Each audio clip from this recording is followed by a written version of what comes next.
Yo voy a comenzar porque lamentablemente la Fiscalía como institución, si bien nace en 1907, cuando se crea la Alta Corte de Justicia, en aquel momento se crea el cargo de Fiscal de Corte y Procurador General de la Nación, si bien es una institución que tiene más de 100 años, en el año 2015 tuvo una modificación en su ubicación institucional, que es importante que los ciudadanos lo tengan claro, porque muchas veces uno ve que por ignorancia, por falta de consulta a los textos legales o inclusive por notoria mala fe, se hacen afirmaciones en los medios de prensa que no se ajustan a la realidad.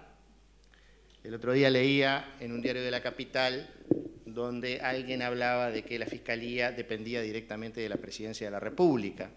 Y eso es conceptualmente un disparate, y por eso me interesa aclararlo ante un público que no tiene por qué tener la formación jurídica necesaria. La Fiscalía General de la Nación es un servicio descentralizado, fue creado por la Ley 19.334, se vincula con el Poder Ejecutivo a través del Ministerio de Educación y Cultura. Este servicio descentralizado sustituyó la vieja unidad ejecutora del Ministerio de Educación y Cultura, la Fiscalía de Corte y Procuraduría General de la Nación. Es decir, hasta el año 2015 la Fiscalía estaba dentro del Poder Ejecutivo, a partir del año 2015 sale del Poder Ejecutivo vía descentralización y cobra mayor autonomía. Cierto es que nosotros aspirábamos a que tuviera mayor autonomía aún y que fuera un organismo autárquico como es la Corte Electoral, el Tribunal de Cuentas, el Tribunal de lo Contencioso Administrativo, pero para eso la mayoría de la doctrina entiende que había que modificar la Constitución. Por tanto, la Fiscalía como tal es un servicio descentralizado que se relaciona con el Poder Ejecutivo a través del MEC y que no depende directamente de Presidencia, tal como se afirmó en algún medio de prensa los días pasados. Es un servicio descentralizado que tiene una característica particular, porque es el único servicio descentralizado que tiene un director único. Está previsto en la Constitución que los servicios descentralizados puedan tener directorios colegiados o un director único. La Fiscalía es, en este momento, el único servicio descentralizado que, porque así lo dispuso la ley, por una mayoría especial, además, tiene un único director. Y además, ese director es el Fiscal de Corte y Procurador General de la Nación. Este servidor. El cargo de Fiscal de Corte y Procurador General de la Nación tiene dos funciones básicas. Una función misional, que es ser el fiscal ante la Suprema Corte de Justicia, y el segundo es una función administrativa, que es ser el jerarca de la Fiscalía General de la Nación. Lo digo porque se ha generado demasiada confusión últimamente a través de un conjunto de declaraciones públicas. Y el cargo de Fiscal de Corte lo designa el Poder Ejecutivo, pero requiere venia del Senado de la República del 3/5 del total de componentes. En el caso de este servidor, además, esa venia fue otorgada por unanimidad. Y el cargo dura 10 años, es decir, no es un cargo que esté asociado a un gobierno, sino que es designado durante un gobierno y está destinado naturalmente a transcurrir por 3 gobiernos. Por tanto, me interesaba aclarar esto para especificar concretamente de que quien está hablando acá no lo hace como dirigente político, sino lo hace como jerarca de una institución que es la Fiscalía General de la Nación. La segunda cosa que es importante aclarar es cuál es la relación del fiscal de corte con los fiscales. En principio, el Estatuto de los Fiscales, que se aprobó por la Ley 19.334, establece dos conceptos que parecen contradictorios: la unidad de acción, por un lado, y la independencia técnica. Y la unidad de acción, que es lo que busca que los fiscales actúen en forma unívoca, con una política criminal bastante más clara, se logra a través de lo que se conoce como las instrucciones generales. Pero, en el caso concreto, el fiscal es absolutamente independiente y nada, ni nadie, ni ninguna autoridad de la Fiscalía ni de fuera de la Fiscalía puede indicarle qué es lo que debe hacer. Por lo tanto, yo les puedo asegurar que a diario me encuentro con dictámenes de los fiscales que no los comparto, pero que están dentro del uso de la independencia técnica, y en tanto están fundados, no puedo decir absolutamente nada, y no digo absolutamente nada, excepto que sean dictados con lo que se conoce con un error inexcusable, es decir, un error mucho más allá de cualquier consideración. Hechas estas aclaraciones, que me parecían importantes, porque sobre todo cuando se trata de una institución nueva, una institución que nace como servicio descentralizado en el año 2015 y sobre la cual han existido en los últimos tiempos muchas declaraciones, vuelvo a repetir, jurídica y conceptualmente erróneas, muchas veces por falta de consulta con los textos legales, otras veces por ignorancia y otras veces por notoria mala fe. Vamos a entrar al tema específico de la política pública de seguridad. Como señalaba el profesor Ramírez, una política pública de seguridad, que tiene que ser necesariamente una política estatal, requiere no 3, sino 4 acciones básicas. La primera es la prevención, la segunda es la conjuración o la represión, la tercera es la investigación y la cuarta es la persecución penal. Respecto de la prevención, evidentemente, en las dos primeras, en la prevención y en la represión, la Fiscalía no tiene absolutamente nada que ver y no tiene ninguna competencia. Y no es porque le quiera sacar la pata al lazo, sino simplemente porque es así. Esas son tareas que tienen asignado el Estado otras dependencias del Estado. En materia de prevención, la tarea fundamental la tiene el Ministerio del Interior y la Policía Nacional, pero no solamente el Ministerio del Interior y la Policía Nacional, porque hay un conjunto de instituciones estatales que también cumplen funciones de prevención. Porque cuando uno trata de prevenir un delito, trata de atacar las causas del delito, trata de evitar que el delito se produzca. Y para tratar de evitar que el delito se produzca, el delito es un fenómeno multicausal, hay factores económicos, hay factores culturales, hay factores educativos, y hay también factores de prevención de la seguridad pública. ¿Qué quiero decir con esto? Que la prevención es el patrullero en la esquina, pero no solo el patrullero en la esquina. Y el profesor Ramírez se refería a los factores culturales. Bueno, esos están en la esencia misma de las causas del delito. En la esencia misma del delito. Cuando nosotros en el año 2007 dijimos en una conferencia que en Uruguay no existía sicariato, 2007, que en Uruguay no existía sicariato, pero que estaban dadas las condiciones para que el sicariato apareciera en el Uruguay, porque había gente que tenía dinero y estaba dispuesto a pagar para que alguien le haga daño a un tercero, y había gente que estaba dispuesta a hacer cualquier cosa por dinero. Poco tiempo después apareció el sicariato. Y eso, en la base, en la esencia, además de la violencia, hay un factor cultural. La vida no vale nada. No, la vida muchas veces tiene un precio. Y ustedes se asombrarían de lo bajo que es ese precio. Hoy, en el Uruguay de hoy, hay ciudadanos que se dedican a lesionar o a matar a otras personas por dinero. Ese es un dato de la realidad. Y hay que tenerlo presente porque si no lo conocemos, seguramente no podamos actuar sobre ello.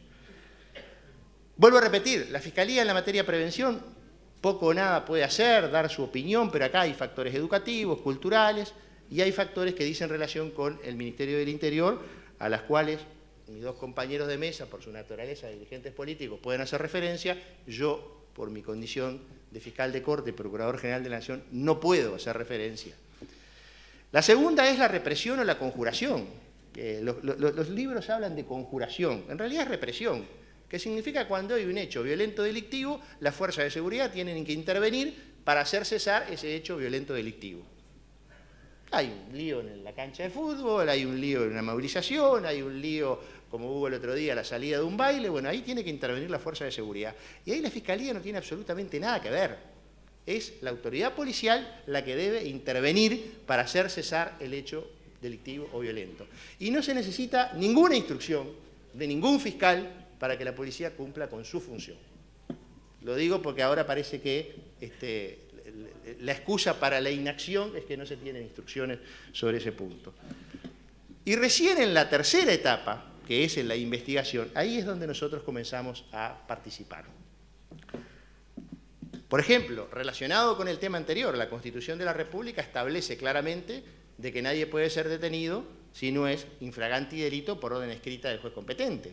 Bueno, infraganti delito es al que sorprendo robando, pero infraganti delito es al que sorprendo dañando, infraganti delito es el que sorprendo en una riña, infraganti delito es el que sorprendo en una pelea, e infraganti delito es cualquier falta, porque las faltas también son delitos.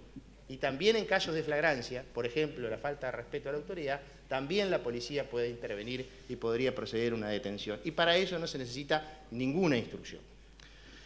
La tercera parte es la investigación criminal. Y ahí es donde yo creo que nosotros tenemos la principal falencia como país. Hoy el doctor Bordaberry hacía referencia al caso de los homicidios, específicamente.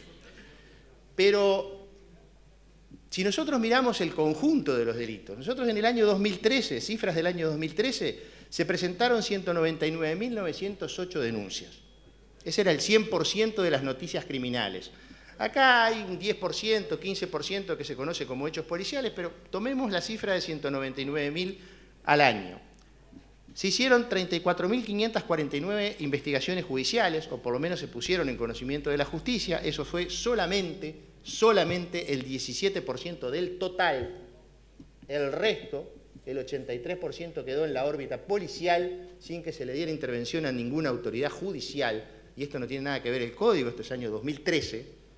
Y la cantidad de imputaciones penales fue de 9.127, 4.5% del total. Es decir, el 95% de los delitos, de las denuncias presentadas, quedaron impunes.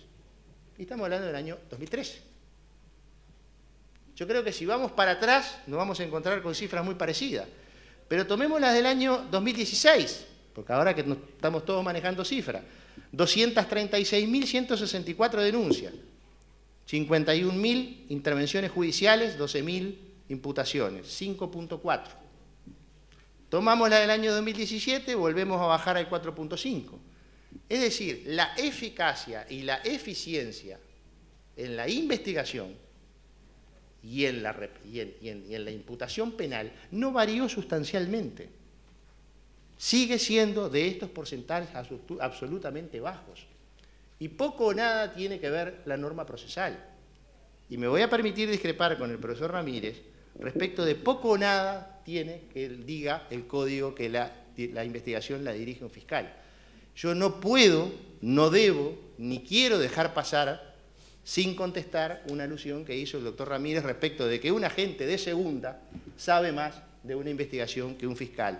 Eso es una falta de respeto que no la puedo permitir y se lo tengo que contestar públicamente porque públicamente fue hecha la afirmación.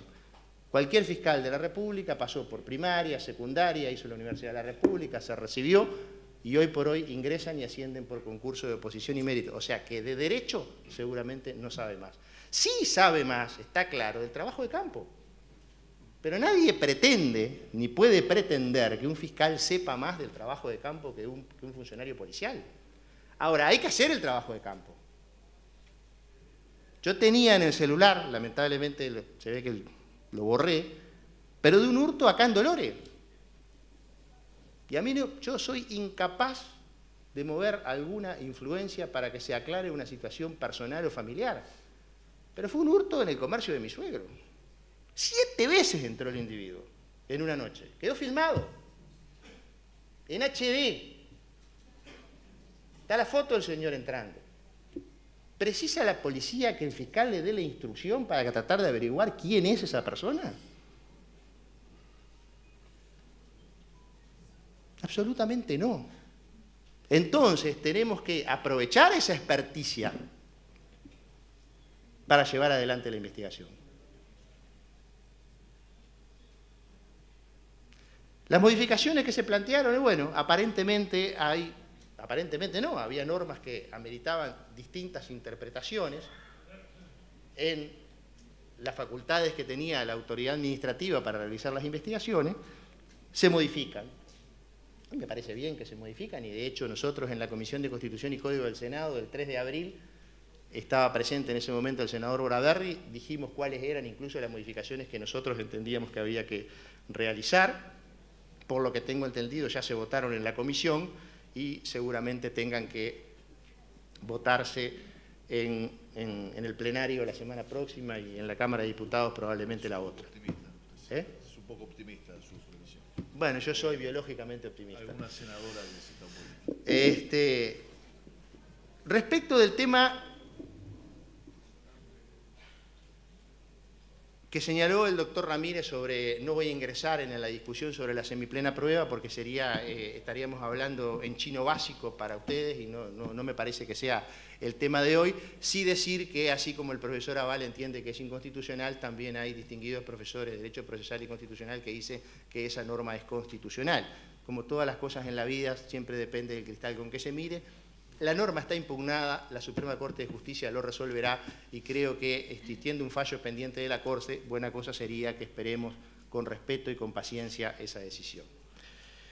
Respecto del tema de la priorización, que fue uno de los temas que se habló, Yo leía hoy en el diario El Observador, les recomiendo, una nota de Nelson Fernández. Habla sobre seguridad, el presidente y demás, pero yo se lo recomiendo porque cito una frase de Oribe. Es el mensaje del entonces presidente de la República, don Manuel Oribe, inaugurando la asamblea, las sesiones legislativas. La tenía acá, ahora por razones me quedé sin batería, pero dice claramente que respecto del homicidio y del abigeato, dice que son delitos que no se persiguen adecuadamente. Y habla de que el homicidio, estamos hablando de 1835, ¿no? Habla de que el homicidio se justificaba por la embriaguez. Yo digo, saquen a esa frase de Oribe, sáquenle la embriaguez y pónganle la droga. Y que el abigeato no se persigue porque en la capital no se tiene conocimiento o no se tiene de la importancia y del daño que causa en el productor rural ese delito y se lo toma como un delito de poca trascendencia. Con Fernanda hemos estado trabajando, creo que hace ya varios años, en este tema. Incluso hicimos acuerdos con el Ministerio del Interior para priorizar y para perseguir los delitos de abigeato. El Consejo de Instrucciones Generales de la Fiscalía emitió una instrucción de cómo debía trabajarse en la persecución de los abigeatos. Pero la realidad sigue siendo que el caso concreto, el fiscal sigue siendo independiente y muchas veces no le da la trascendencia que el delito tiene. Yo no sé por qué razón, o sea, sí sé por qué razón cultural para un fiscal vale más una bicicleta que una vaca. Es así, lamentablemente es así, y hay que trabajar para revertir esa situación. Ahora, créanme que muchas veces me siento bipolar, porque por un lado me dicen, usted tiene que respetar la independencia del fiscal, no se puede meter con la independencia del fiscal. Perfecto, yo no me meto. Y por otro lado recibo una llamada telefónica que me dice, usted sabe que en tal lugar el fiscal tal dejó en libertad a fulano de tal por tal o cual cosa. Bueno, pónganse de acuerdo.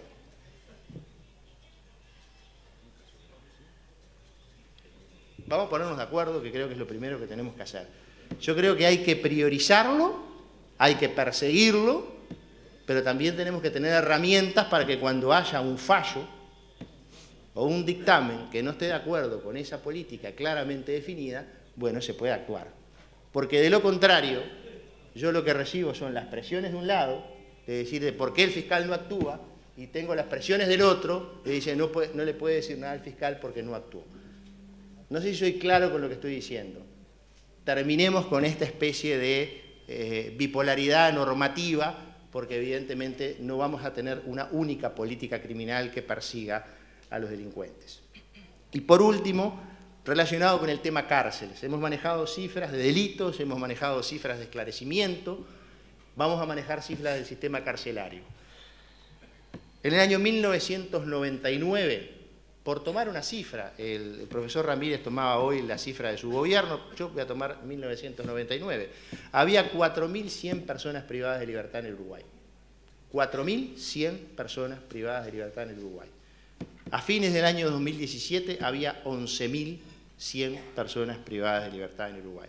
La cifra de privados de libertad en el Uruguay creció entre 1999 y el año 2017 en un 168%. Lamentablemente, la cifra de los delitos en el mismo periodo creció también en forma exponencial. Y ahí tendremos que empezar a pensar que la cárcel es también parte del problema. Es también parte del problema. Y empezar a trabajar de cómo podemos revertir esa situación. Obviamente que desde la Fiscalía nuestro trabajo específico dice relación con la persecución penal. No vamos a opinar de qué es lo que habría que hacer para resolver cada uno de esos problemas. Para eso, evidentemente, están aquellos ciudadanos que han sido electos por el pueblo y que tienen, en definitiva, la tarea de llevar adelante esa actuación. Muchas gracias. Muy bien.